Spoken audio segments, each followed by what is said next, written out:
The massive alien ship loomed over Earth like a shadow, its dark metallic surface reflecting the distant sunlight as it hung ominously in space. Commander Gray stood on the bridge of his flagship, his tall, slender form casting a long shadow across the polished floor.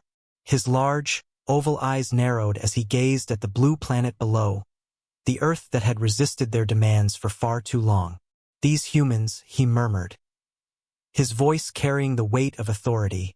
"They have ignored us for too long." His gaze was intense, focused, and he could already feel his impatience growing. On the bridge, the members of his crew, all evolved from prey species that had survived by running and hiding rather than fighting, worked quietly at their stations. Their gray skin and large eyes marked them as creatures who had once been the hunted, but now they held power. They had something that made them believe they could conquer any world, and it was this newfound power that filled them with the confidence to believe they were unstoppable. Commander Gray's fingers tapped against the command console, the sound echoing in the tense silence. "Status report on the beast containment units," he ordered, his tone sharp and precise. His second-in-command, Officer Reed, quickly brought up a holographic display of the containment status. "All units are secure, Commander," Reed reported, his voice steady. "We have enough to target every major human city. The beasts are in perfect hunting condition." Commander Gray allowed himself a small smile, his dark thoughts momentarily lifting. The beasts had been their greatest discovery, terrifying predators found on a distant death world. Initially, his people had feared them, but with time they had learned to control them. These unstoppable hunters had become their most effective weapon of war, and Gray could almost taste the victory. He turned to face the communications officer, giving the command to open a channel to Earth's global communication network. His message was broadcasted in every language, meant to reach the entire population. "People of Earth," he spoke, his voice carrying the cold authority of an invader, "you have ignored our demands for surrender. You laugh at our threats. You dismiss our power." He paused, letting the silence hang in the air. "Today you will learn fear. We have weapons you cannot imagine. Hunters that will make your strongest warriors tremble." The response from Earth was entirely unexpected. Instead of the panic he had anticipated, there was mostly confusion and curiosity. Some humans even seemed amused. This reaction irritated Commander Gray more than any defiance ever could. He clenched his jaw, unable to understand why they still didn't take him seriously. His eyes flashed toward Officer Reed. "They still don't take us seriously," Reed observed, his voice slightly trembling as he looked at the strange reaction from Earth. Commander Gray's face hardened. "Then we will make them understand." His voice was cold and filled with authority. "Prepare the drop pods. Target their most populated cities first. New York, London, Tokyo, Mumbai. Let them see what true power looks like." The bridge crew sprang into action. Drop pods were loaded, coordinates were set, and the beasts were prepared for deployment. Each creature was a perfect killing machine, with powerful muscles, sharp teeth, and hunting instincts honed over millions of years of evolution. Gray watched as the preparations were made. His plan was simple: show the humans the beasts, let them experience the terror of these creatures, and break their resistance once and for all. "Final warning to Earth," Commander Gray announced, his voice coming over the broadcast once more. "Surrender now, or face our ultimate warriors." The response came quickly. "Earth stands firm," a calm voice from the United Nations echoed across the galaxy. "We will not surrender to threats." Gray slammed his hands down onto the release controls. "Then face your doom," he growled. With that, he gave the order and the drop pods were released. Hundreds of them streaked through Earth's atmosphere, trailing fire as they plummeted toward the surface. The military bases around the world tracked their descent, but none made a move to stop them. This puzzled Gray. Surely the humans understood the danger they were in. Surely they would panic. As the pods crashed into the centers of major cities, sending smoke and debris into the air, Commander Gray watched through the surveillance feeds, waiting for the moment when humanity would break, when they would learn what it meant to face true power. The pods cracked open one by one, and out came the beasts, fierce, powerful, and deadly. But instead of the terror he had expected, Gray was stunned by what he saw.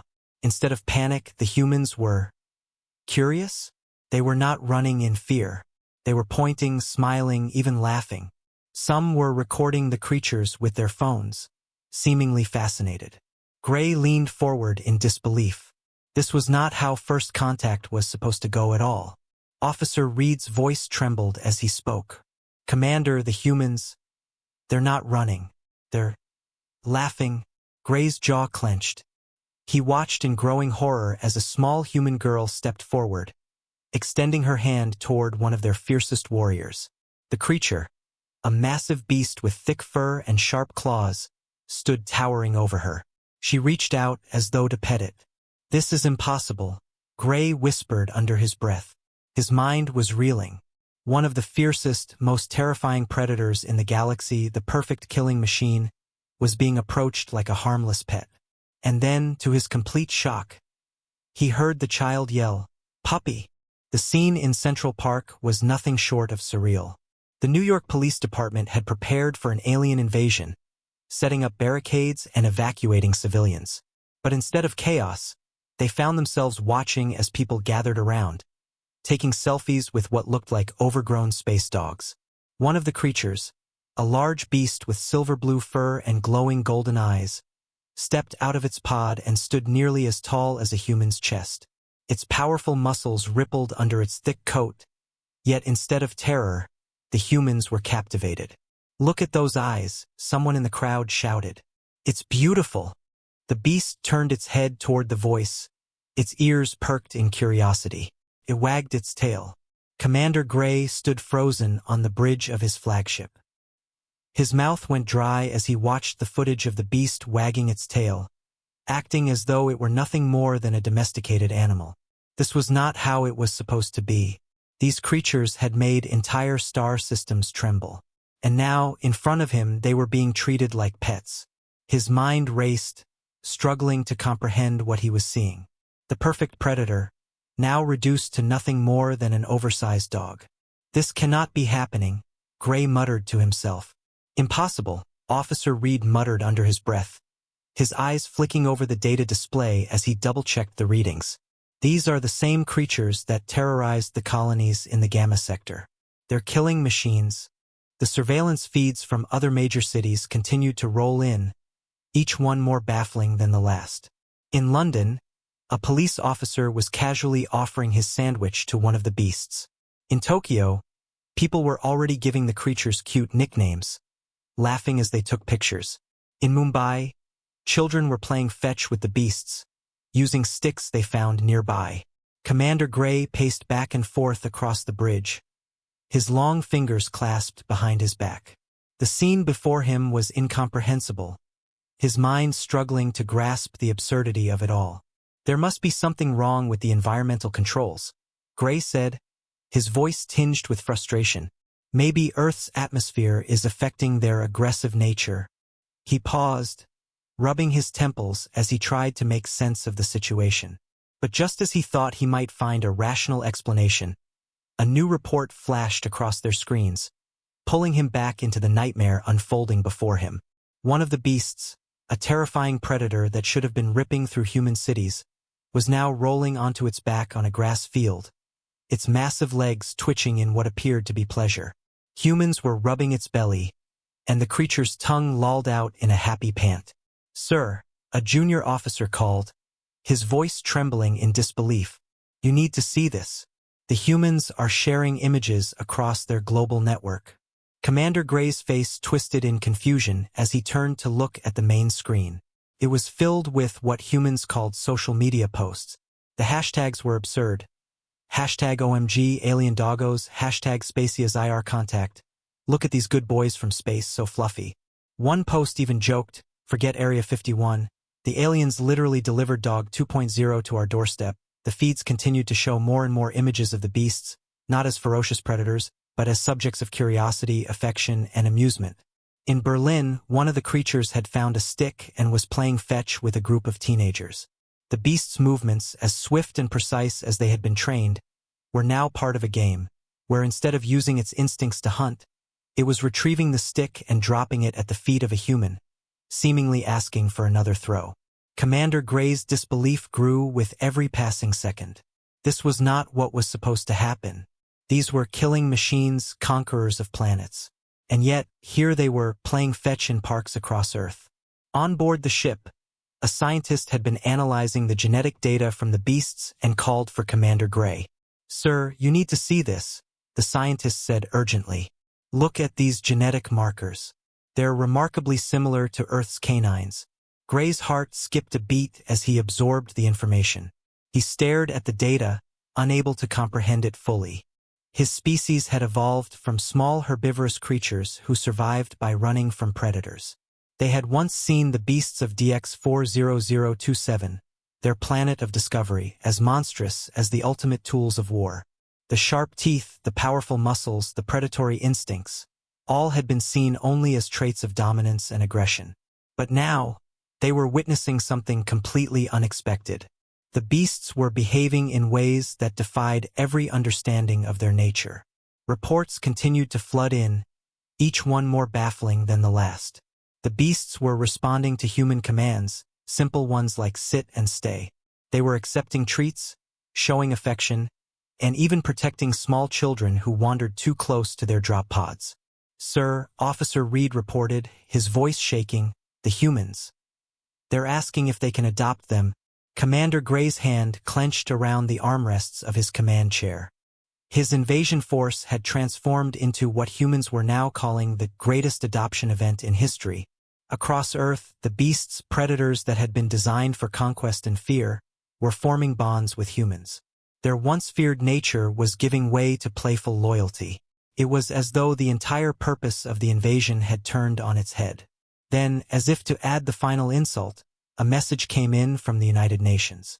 "We would like to discuss peaceful relations and proper care guidelines for our new furry friends from space."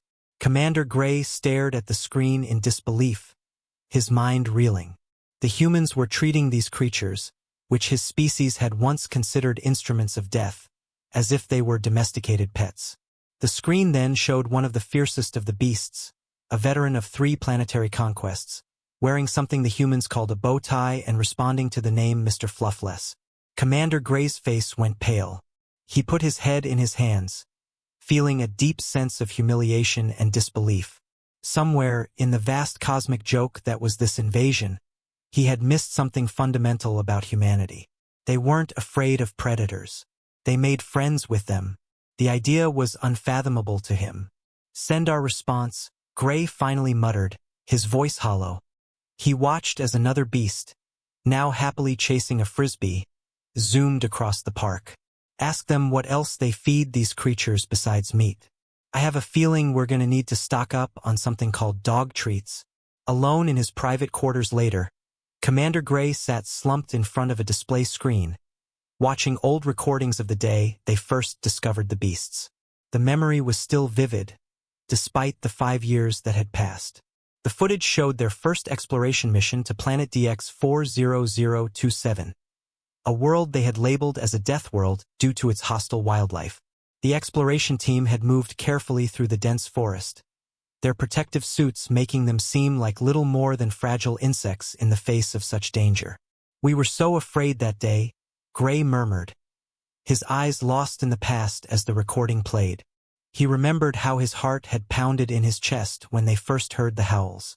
The recording continued, showing the moment when a pack of the beasts emerged from the forest. The team froze in terror, their instincts betraying them as prey species. The beasts were everything they feared, tall, strong, with sharp teeth and powerful jaws. But now, watching the recording again, Gray noticed something he had missed before. The beasts hadn't attacked immediately.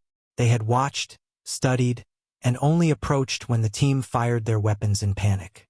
It was a response to fear, not an instinct to kill. A knock at his door interrupted his thoughts. "Enter," he called. Officer Reed stepped into the room, holding a data pad.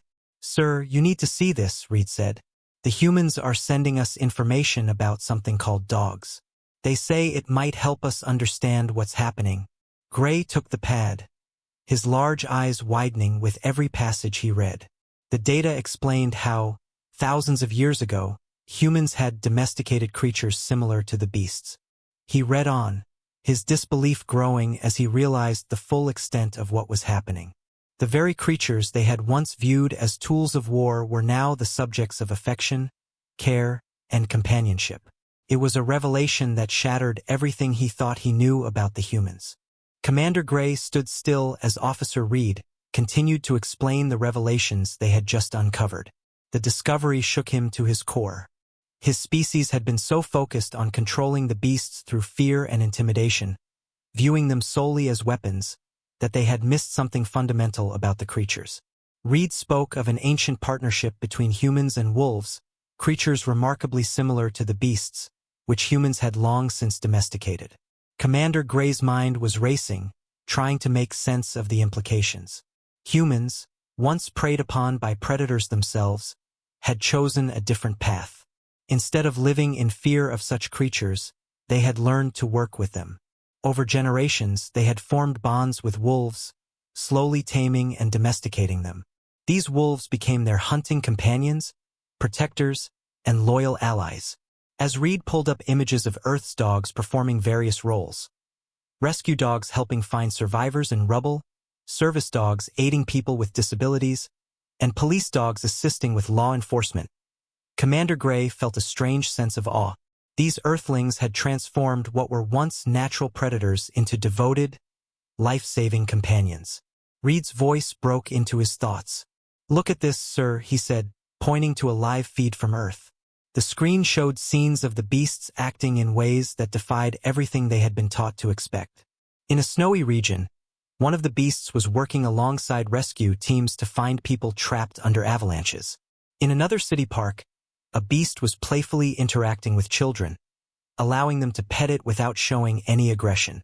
At a local police station, officers were already training one of the beasts to track missing persons, and it was performing the task with remarkable aptitude. "They're adapting faster than our military training programs ever managed," Reed observed. "It's like they were meant for this." Commander Gray stood up and walked toward the view window of the ship, gazing down at the blue planet below. His mind was still reeling from the reports flooding in from Earth. For years, he had seen these creatures only as tools of war, designed for battle, bred to dominate.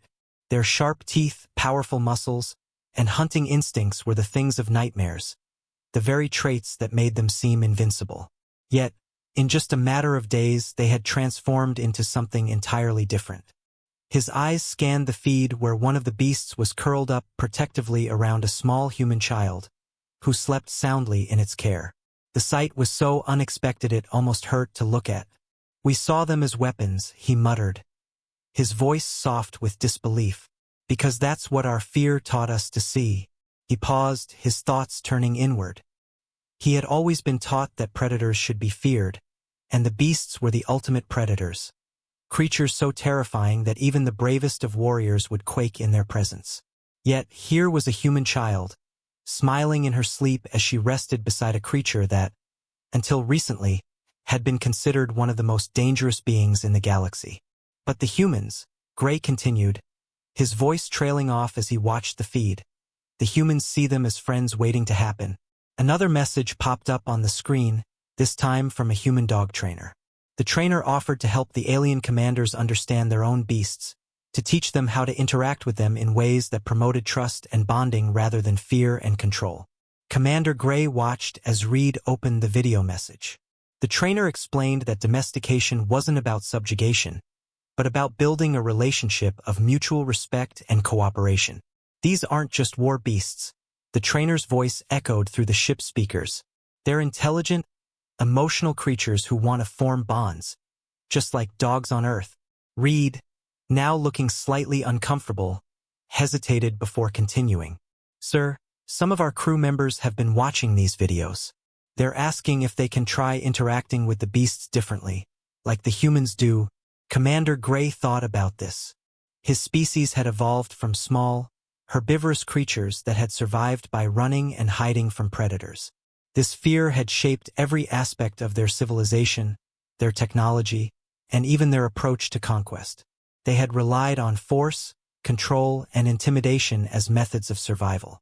They had never imagined there could be another way, especially when it came to creatures like the beasts.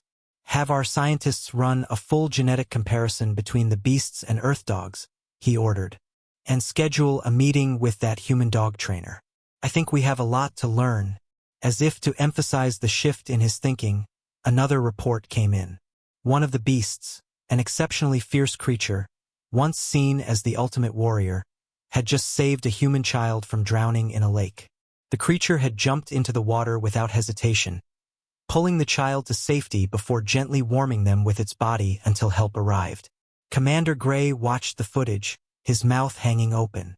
He had once believed that the beasts were nothing more than tools of destruction, but this was something else. The sight of the creature gently tending to the child was a revelation that struck him like a blow to the chest.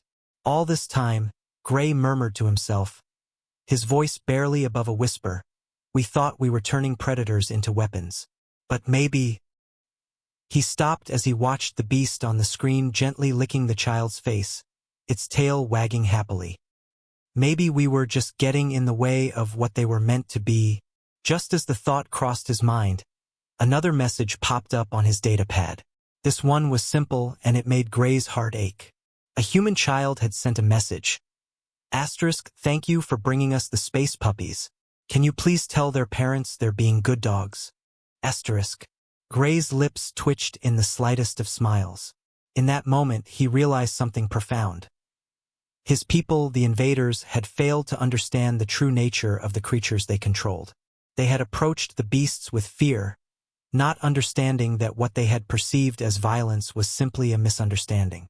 Perhaps it was time for his species to learn a new way of seeing the universe, not as conquerors, but through the eyes of those who had learned to love what they once feared. The alien command ship's meeting room was now filled with an unusual sense of camaraderie. Instead of military officers planning attacks, the space was filled with screens showing what humans called puppy training videos. The crew, once hardened warriors, were now taking notes, watching with curiosity and a hint of wonder as they learned how to interact with the beasts using the same methods that humans used with their dogs. Some crew members even held small treats in their hands, carefully offering them to the beasts. It was a strange, surreal sight. Fearsome alien warriors learning how to say good boy and who's a good dog?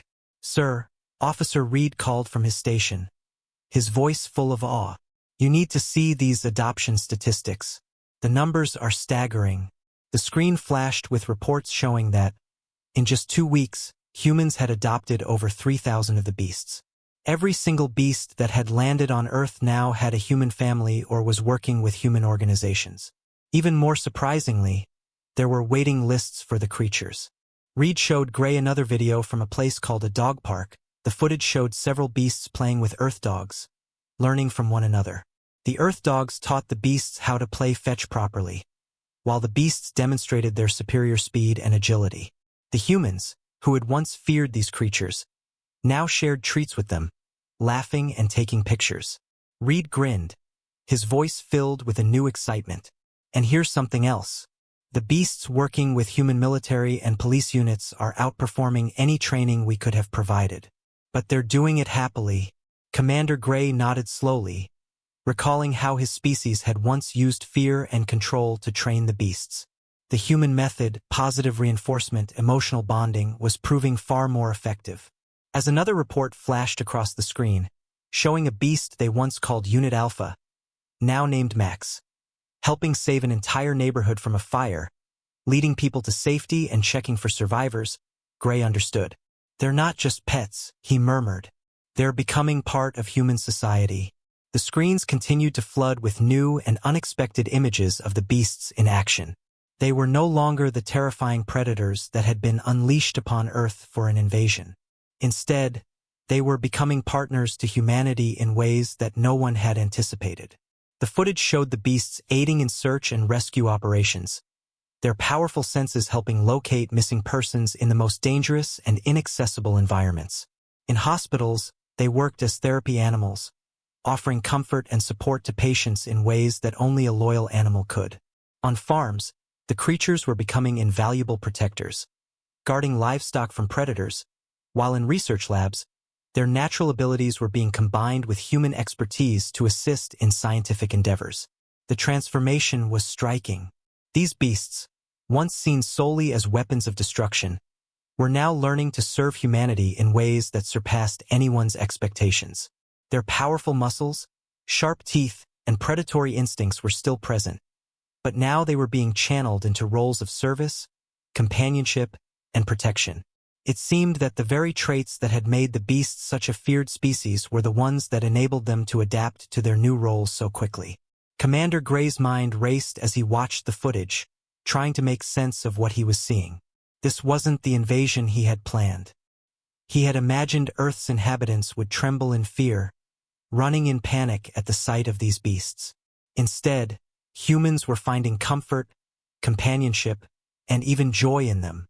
It was becoming clearer with every passing day. The beasts had not come to Earth to be feared, they had come to bond.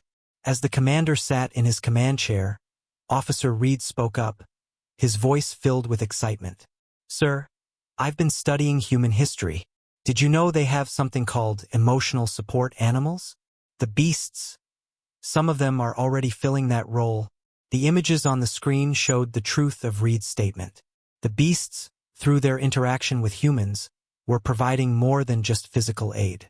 They were helping people cope with anxiety, depression, and loneliness. Their mere presence seemed to bring calm and comfort, easing the emotional burdens of those they interacted with. It was nothing like the terror Gray had once envisioned for this planet. Instead, the beasts were showing affection, loyalty, and even tenderness. Another message arrived, this time from the United Nations. They were organizing the first interplanetary dog show next month, and they wondered if the crew would like to attend. They offered to teach the aliens the proper techniques for grooming. Commander Gray sat back, stunned. How had it come to this? His fearsome invasion force, once poised to conquer Earth, was now being invited to a dog show. A wave of absurdity washed over him, but strangely, it didn't seem all that unwelcome.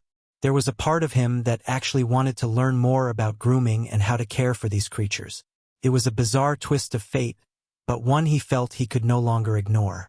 "Sir," Reed added, trying unsuccessfully to hide a smile, "some of the crew members have been watching the training videos. They've been asking for permission to adopt some of the beasts themselves." Reed didn't have to say more. The enthusiasm was clear. The crew, once hardened warriors, were now looking at the beasts with a kind of affection that Gray had never thought possible.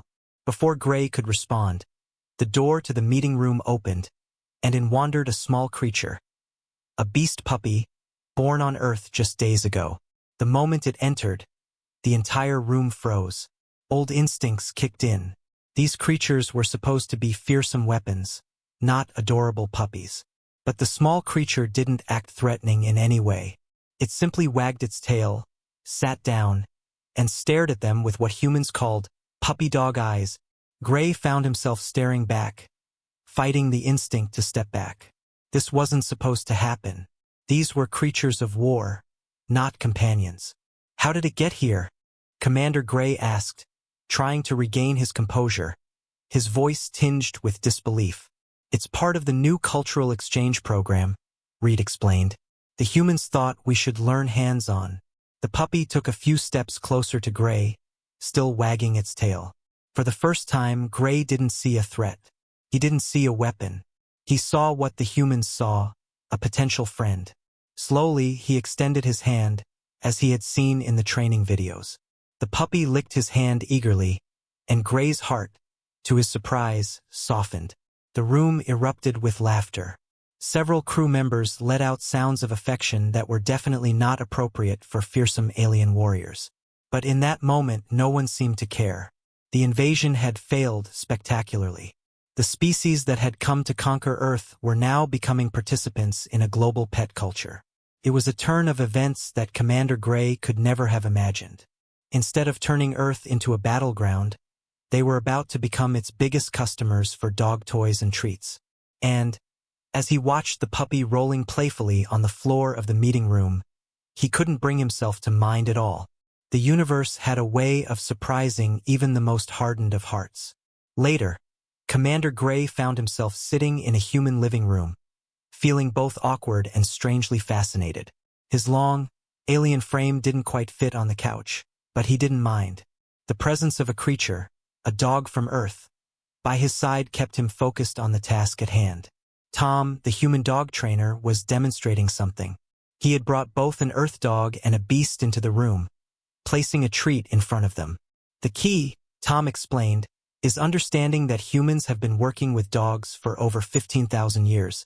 The two animals sat calmly in front of Tom, their eyes focused on the treat, their controlled eagerness a mirror image of one another.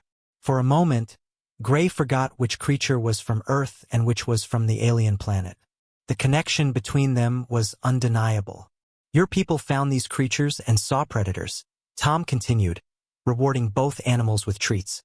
But we found wolves and saw potential friends. Gray's gaze shifted to a small screen on the wall. It showed images from human history, ancient cave paintings depicting humans hunting alongside wolves, Egyptian hieroglyphs illustrating dogs as companions, and modern photos showing dogs in roles of service and friendship. But how? Gray asked, his voice filled with curiosity. How did your species see them as friends when they were predators? Tom smiled. That's the interesting part. We were prey too. But somewhere along the way we stopped letting fear decide our path. We looked at predators and thought, what if they could be on our side? Gray, for the first time, saw the full scope of humanity's evolution. His people had built technology to hide from predators, to run faster, to be safer. They had never once considered making friends with the creatures they feared. Tom continued, humans have domesticated all sorts of animals. Cats, horses, even birds of prey, but dogs were special. They became more than pets. They became partners. To demonstrate this, Tom's Earth dog and the beast worked together to solve a puzzle box. The Earth dog's experience and the beast's strength combined perfectly to get the treats inside. We've received reports from all over Earth, Gray said, checking his data pad. The beasts are adapting to human family life faster than we thought possible. Tom nodded. They're pack animals just like our dogs. They understand hierarchy, cooperation, and loyalty. All they needed was a chance to show it. Another notification popped up on Gray's pad. Another beast had helped in a rescue operation, this time finding a lost hiker in the mountains. Not only had the beast located the hiker, but it had also shared its body heat to keep the hiker warm until help arrived. Amazing, Gray muttered. We spent years trying to control them through force and technology. You humans just gave them love and treats. Tom chuckled, scratching both animals behind their ears. Sometimes the simplest solution is the best one. Your beasts aren't so different from our dogs after all. The bond between humans and the beasts had developed in ways that no one could have predicted. What had begun as a mission to invade Earth and establish dominance had, in the span of just a few months, transformed into an unprecedented experiment in interspecies cooperation. Commander Gray, who had once viewed the beasts only as weapons of war, now saw them in a completely different light. They were not just formidable predators. They were creatures capable of forming deep emotional bonds, much like the dogs that had long been beloved companions to humanity. As Gray stood in the United Nations Assembly Hall, looking out at the crowd of diplomats, alien representatives, and human leaders, he was struck by the reality of how far they had come. The room was filled with a strange new sense of peace. By his side sat Star, a young beast puppy, calm and collected at his feet. 3 months ago, the thought of being in such close proximity to a creature of this size and power would have filled Gray with terror. Now, he found comfort in the presence of the puppy, who nuzzled against his leg as if seeking reassurance from him just as much as he had once sought reassurance from Star. My people, Commander Gray began, his voice steady but filled with emotion, have spent generations running from predators. We built our entire civilization around the idea of staying safe. But humans, he paused, looking down at Star, who was watching him intently with those large, expressive eyes. Humans showed us a different way. A wave of understanding seemed to ripple through the room. The once feared beasts, now known as the creatures of peace, were no longer symbols of conquest. They sat alongside humans, not as tools of war, but as partners, beloved companions, service animals, and even peacekeepers. Some beasts were wearing service vests, others were curled up at their human owners' feet, while a few were actively engaged in playing with their Earth dog counterparts. All of them, despite their origins, demonstrated the profound transformation they had undergone, a testament to the power of trust and companionship. Today, Gray continued, his heart swelling with pride, I am honored to announce the first interstellar pet adoption program. The words hung in the air, met with applause from humans and a chorus of enthusiastic barks from both Earth dogs and beasts. On the large screens behind him, a montage of heartwarming images flashed, beasts playing with children, Earth dogs guiding the beasts through intricate training exercises, and humans and aliens alike learning to care for their new companions. These images spoke volumes, illustrating the success of this remarkable cultural exchange. What had once been an alien force arriving with fear and weapons was now a force of unity, cooperation, and mutual respect. Commander Gray allowed himself a moment to savor the significance of the moment. The invasion had not gone as planned, but in its place had arisen something far greater than mere conquest. The beasts had found families, roles, and new lives on Earth, lives built on love and trust rather than fear and aggression. But there is more, Gray said, his voice taking on a note of excitement. He gestured to the screens, pulling up a new set of data. Our scientists, in collaboration with human researchers, have made an incredible discovery. The beasts aren't just similar to Earth dogs in appearance or behavior. They can actually understand each other in ways we never imagined. The footage that followed was nothing short of extraordinary. The screen showed Earth dogs and beasts working together in research centers, developing a new form of communication. The beasts, with their heightened senses and physical prowess, had begun to communicate in ways that their human handlers had not expected. They could understand scent trails, body language, and even emotional cues from the Earth dogs they were partnered with. The footage shifted, showing a video from a recent rescue operation. An Earth dog had taught a beast how to follow human scent trails, while the beast used its superior strength and speed to clear obstacles in the path. Together, the duo had rescued a group of hikers trapped by a landslide. The operation was flawless, a perfect example of how the two species, working together, could accomplish far more than either could alone.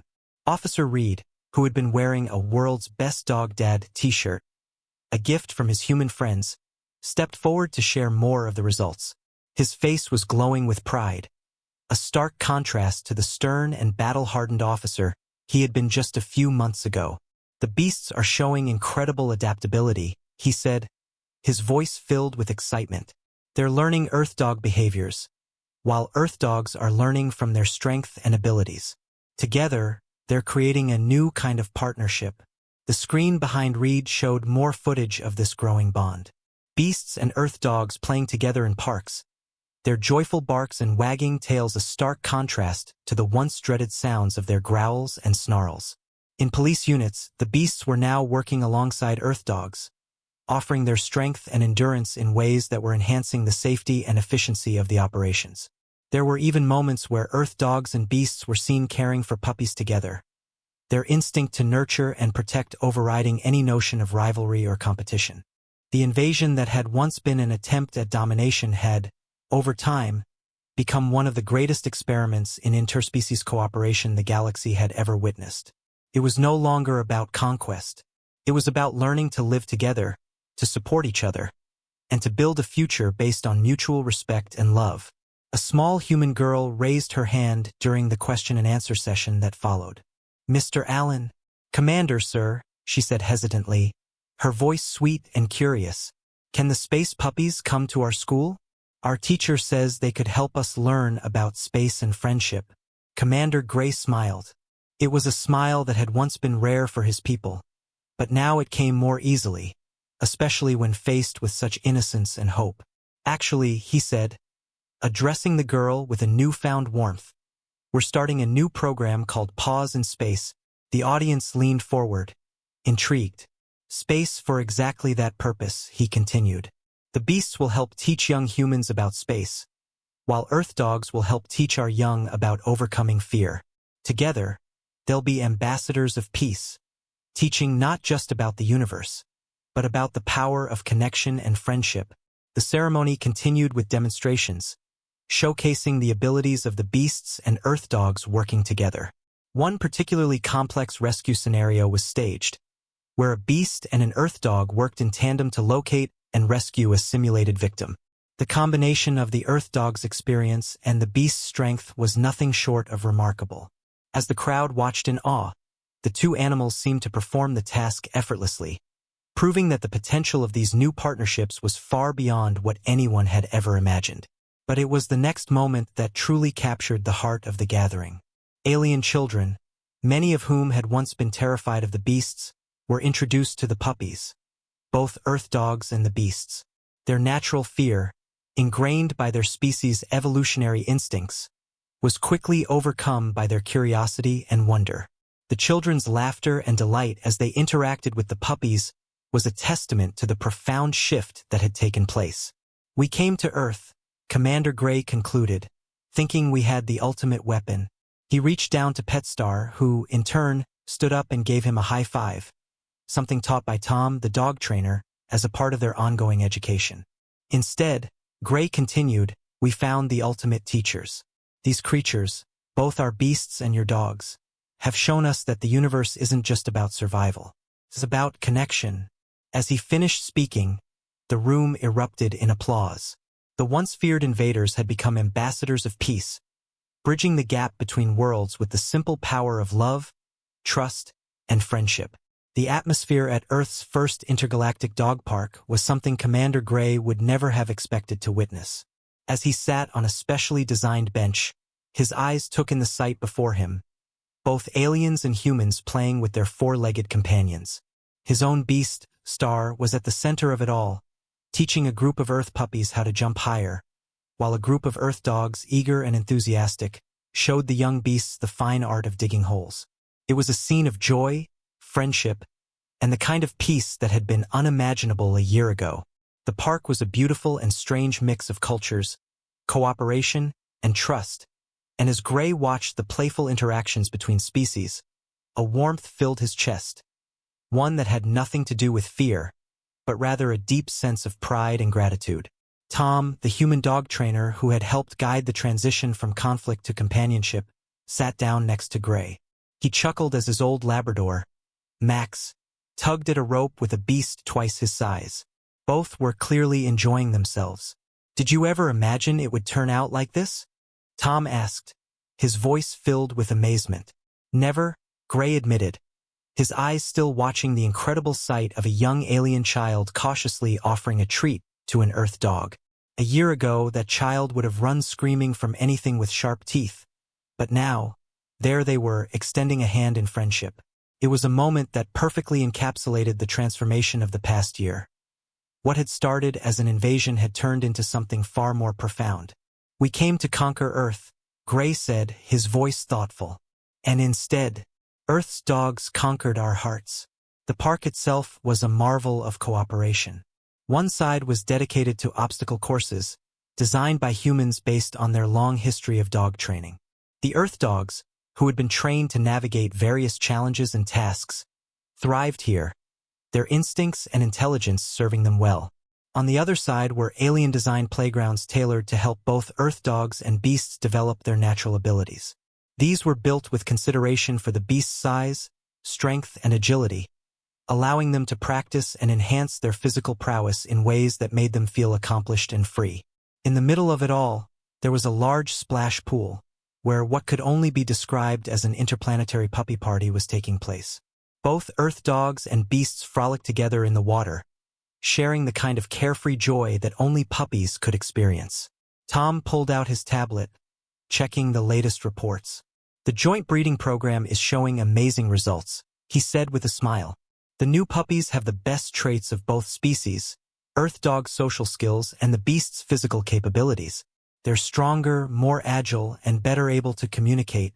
Commander Gray nodded, reflecting on how it had all started. "And to think," he said, shaking his head in disbelief, "we spent years trying to make them more aggressive, when all they really needed was love and proper training.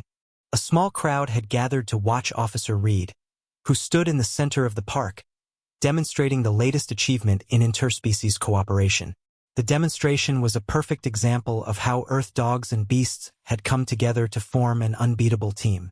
An Earth dog would find people hidden in the training area, using its superior sense of smell, while a beast would help carry supplies and clear paths. Together, they made the perfect rescue team, showing just how much these animals had learned from each other in such a short time. Tom observed the scene, pointing to a group of alien tourists who were learning how to throw frisbees to their dogs. "Your people are different too," he remarked. "It's not just the dogs who've changed. Your species has evolved in ways you probably never expected." Gray nodded, taking in the truth of Tom's words. The alien species that had once been driven by fear of everything with sharp teeth, was now leading the galaxy in animal companionship studies. Their scientists, who had once focused solely on weapons and defense, were now working on creating advanced pet care technologies that would benefit both species. They were learning not only to care for the beasts, but to embrace the same philosophies of love, trust, and cooperation that Earth humans had always lived by. "We've opened 5 more alien veterinary schools this month," Gray said proudly, his chest swelling with the pride of accomplishment. "And the waiting list for beast adoptions now includes 12 different species from across the galaxy." The success of this program had gone far beyond just Earth dogs. Humans were helping aliens overcome their fears of other Earth animals too. The next challenge? Cats. "That's proving to be a more interesting challenge," Gray said, his voice laced with a chuckle. It was hard to imagine a time when cats would be welcomed by alien species, but then again, if anyone could do it, it would be the humans, and the dogs who had changed everything. Suddenly, a young alien child ran up to Commander Gray, excitement written all over their face. "My Earth dog just learned how to shake hands. Can I show you?" The child was practically vibrating with joy, and as Gray looked down at the small creature, he noticed something remarkable. The child showed no trace of the genetic fear that had once ruled their species. Instead, the child was eager to demonstrate a trick, a simple act of communication that, only a year ago, would have seemed impossible for their people to even consider. Gray watched in awe as the child held out a hand, and the Earth dog, with its tail wagging furiously, dutifully shook it. "The new generation is growing up seeing predators not as threats," Gray said softly, speaking to Tom but making sure the child could hear. "They're learning to see them as friends waiting to be made." Tom smiled, watching the child with the Earth dog. "The human approach, as we now call it," he said, "is being taught in all our schools. Instead of running from what scares us, we learn to understand it. Sometimes, what we fear most just needs a belly rub and some treats."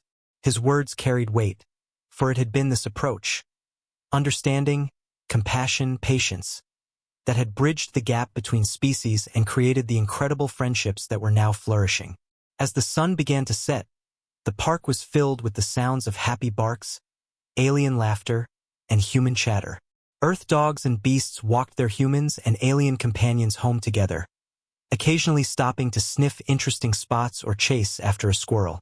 It was the kind of peaceful, joyful atmosphere that Commander Gray had never imagined would be possible between species that had once been locked in fear and conflict.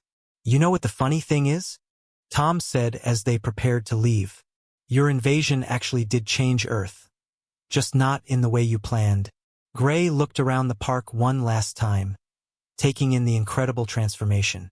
Where there should have been conquest, there was cooperation. Where there should have been fear, there was friendship. And where there should have been beasts, there were just very good dogs. The irony was not lost on him.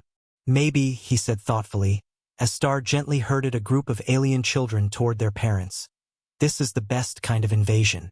The one that brings out the best in everyone."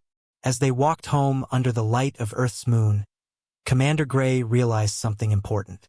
His species had spent generations asking the wrong question.